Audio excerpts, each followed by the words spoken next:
بسم اللہ الرحمن الرحیم۔ سیدنا حسین رضی اللہ تعالی عنہ، ان کے بارے میں ایک بات کر کے میں بات کو ختم کر دوں۔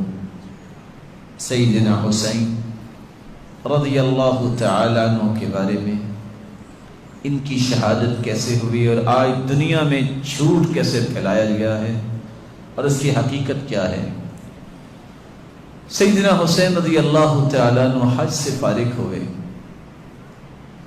عراقیوں نے ان کو خط لکھے اور اتنے خط لکھے، امام ابن تیمیہ اپنے فتاوی میں اور اسی طرح منہاج السنہ میں بڑی لمبی بحث کی ہے، یہاں تک کہ صندوق بھرا گیا، اتنے خط لکھے آپ آ جاؤ۔ کیوں آ جاؤ؟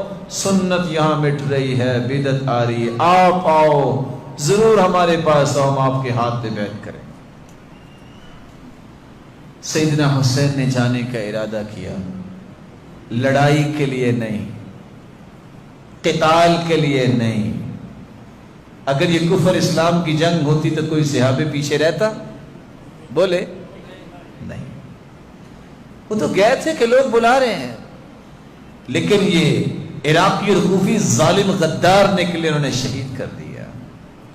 جب جانے لگے عبداللہ بن عمر رضی اللہ تعالیٰ نے کہا اب نہ جاؤ، آپ کے علم میں ہے آپ کے والد کبھی ان ظالموں نے شہید کیا تھا، باپ کو شہید کیا تھا، یہ آپ کے ساتھ بھی دھوکہ کریں۔ نتیجہ کیا نکلا؟ کہا وہ بلا رہے ہیں، جانا ہے۔ اب سیدنا حسین کی شخصیت کیسی تھی، کون ان کے سامنے اس طرح دم مارتا؟ فرزدق شاید کہتا ہے میرا جی چاہتا ہے میں سواری کے سامنے لیٹ جاؤں اگر آپ رک جائیں، کیونکہ مجھے پتا ہے وہ غدار لوگ ہیں، آپ ان کے پاس نہ جائیں۔ مسلم بن عقیل جو سیدنا حسین رضی اللہ تعالیٰ عنہ کے بھائی تھے، ان کو پہلے بھجوایا تھا،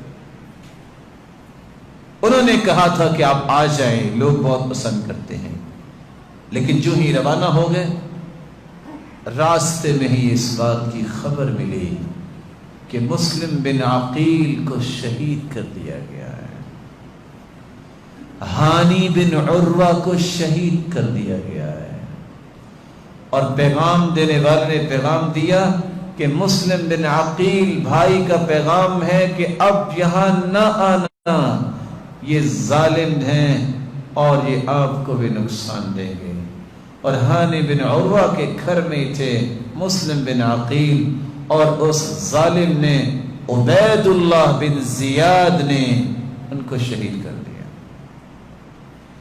جب یہ پیغام پہنچا تو سیدنا حسین رضی اللہ تعالی عنہ، یہ جنت کے شہزادے، وہاں یہ فیصلہ کرنے لگے کہ اب کیا کیا جائے۔ بھائی نے بھی پیغام دے دیا اور حقیقت بھی ہے وہ شہید بھی کر دیے گئے۔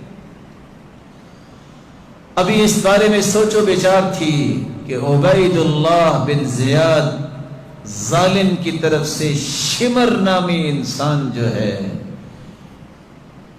اس نے لشکر لیا اور ان کا گھیرا تنگ کر دیا، اور چاہتا کیا تھا کہ میں غلام بنا کے آپ کو لے جانا چاہتا ہوں وہاں۔ سیدنا حسین رضی اللہ تعالیٰ عنہ نے 3 آپشن پیش کیے۔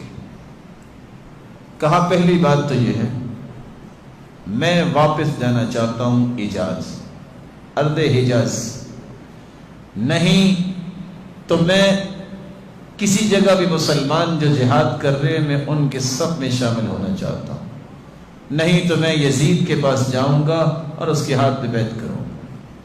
سب سے بڑا مسئلہ یہ تھا کہ اگر یہ یزید کے پاس چلے گئے تو عبید اللہ بن زیاد اس مجرم کی گردن بھی اڑے گی اور سب کی گردن اڑے گی، لیکن وہاں ہی کوئی لڑائی کا ان کا ارادہ نہیں تھا۔ ان ظالموں نے گھیرا تنگ کیا، پھر اپنا دفاع کرتے ہوئے سیدنا حسین رضی اللہ تعالی عنہ شہید کر دیے گئے۔ اور جب یہ بات یزید تک پہنچی تو یزید نے کہا لعن اللہ ابن جمرہ، اللہ لعنت کرے ابن جمرہ عبید اللہ بن زیاد پہ، اس نے یہ کیا کر دیا۔ سیدنا حسین کے بھائی بتاتے ہیں کہ انہوں نے اسے دیکھ بھال کی اور مدینے تک پہنچایا، اور سیدنا حسین رضی اللہ تعالی عنہ کا سر مبارک مدینے لایا گیا، ان کے جسم کو، جسد خاکی کو وہاں ہی دفنایا گیا۔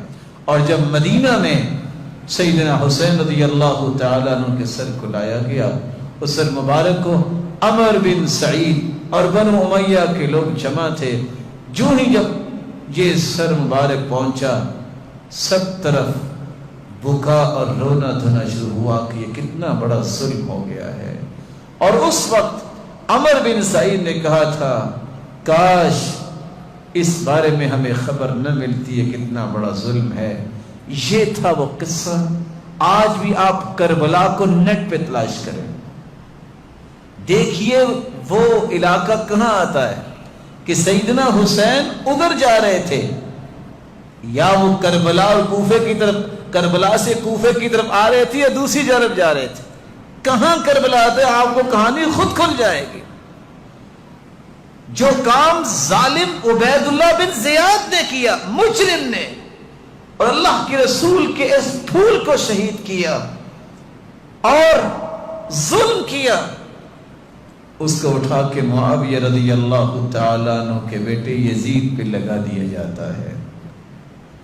جبکہ حقائق دنیا کے اندر بہت ساری کتابیں ہوں گی، کسی کتاب میں آپ کو یہ بات نہیں ملے گی کہ سیدنا حسین رضی اللہ تعالیٰ عنہ کو یزید نے شہید کیا یا کروایا۔